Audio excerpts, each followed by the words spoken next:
যাচ্ছি না। আমি 94 থেকে মনমানে আছি। প্রথম কথা, আগে এজিএম হতোই না। 94 থেকে 2005 কোনো এজিএম হয়নি। তো এই জন্যে এখন ক্লাব অনেক শৃঙ্খলা, অনেক এতে চলছে। 2005-এর পর থেকেই চলছে। প্রপার টাইমে ইলেকশন হয়, প্রপার টাইমে কমিটি তৈরি হয়। তো সেই জন্যে আর এজিএমে গণ্ডগোল সেগুলো ইতিহাসে অনেক কিছুই আছে। আজকেরটা কোনো ব্যাপারই নয়। আজকেরটা খুবই মানে ঘটনাও বলবো না, ক্ষুদ্র বলবো না, ঘটনাই নয়। তো মানে কি নানা রকমের আলোচনা হয়েছে, শুধু একটা নয়, অনেক রকম আলোচনা হয়েছে। ফুটবল স্কুল খোলার দাবি এসছে, যে শনি রোববার করে ফুটবল স্কুল খোলা হোক। অনেক ধরনের দাবি এসছে।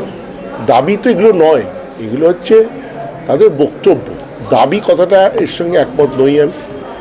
আর ইলেকশন ওরা যত তাড়াতাড়ি, কিছু মেম্বার বলেছি ইলেকশন নিয়ে, কিন্তু আমাদের কমিটির সবাই একমত যে খুব সঠিক সময় আইনত ইলেকশন হবে, যেটা আইনত যত তাড়াতাড়ি হওয়া সম্ভব তত তাড়াতাড়ি আইনত সেই ইলেকশনটা হবে।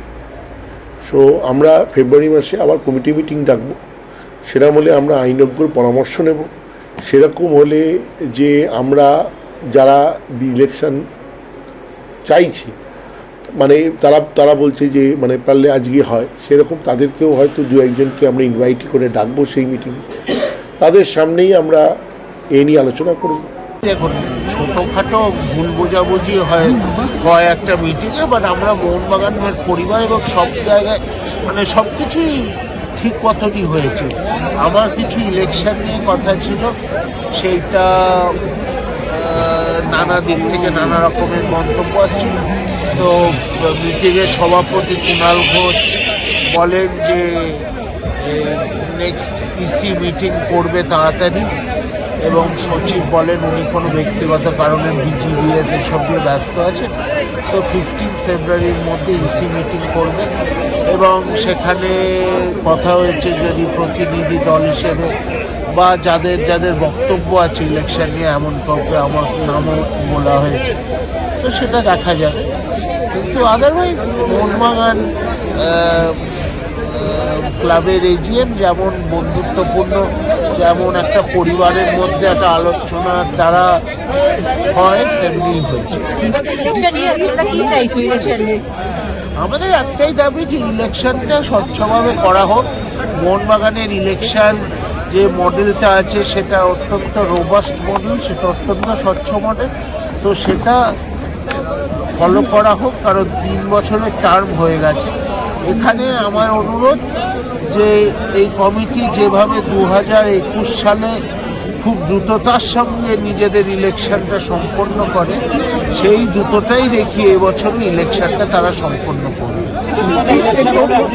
বিরোধী গোষ্ঠীর আপত্তি সেটা অন্য পরের ব্যাপার। আগে ইলেকশনটা ডিক্লেয়ার হোক, আমার লোকেরা আছে তখন যখন ইলেকশনের নমিনেশনের টাইম আসবে তখন দেখা যাবে যে কিন্তু আমি দাঁড়াই বা না দাঁড়াই, মোহনবাগান ক্লাবের ইলেকশন হওয়া উচিত, এবং সদস্যরা যাকে চাইবে তাকেই নিয়ে আসবে ক্লাব চালাবার জন্য। সেটা নিয়ে আমার কোনো বক্তব্য। যে কোনো ডেমোক্রেটিক 18ই মার্চ 2025-এ 3 বছরের টার্ম শেষ হচ্ছে। তো মোহনবাগান ক্লাবের ইলেকশন জেনারেলি একটু আধটু দেরি হয়। তো আমি আশা করবো এর মধ্যে কমিটি তার কাজ শুরু করবে। দেখুন, যে কোনো একটা বাড়িতে 10টা ভাই থাকলে সেখানেও কোনো ছোটোখাটো কথা তর্কাতর্কি হতে পারে। যেটা একটা মোহনবাগানের পরিবার, এইসব ছোটোখাটো ঘটনা হয়েই থাকে। এটা নিয়ে কোনো মানে ভাবনারও কিছু নেই, এটা নিয়ে আলোচনারও কিছু নেই। আমি প্রতিবাদ কিছু করিনি। আমি তো পরে বলেছি যে এটা মোহনবাগান পরিবার আমরা, এবং আমরা পরিবারে সবাই এক।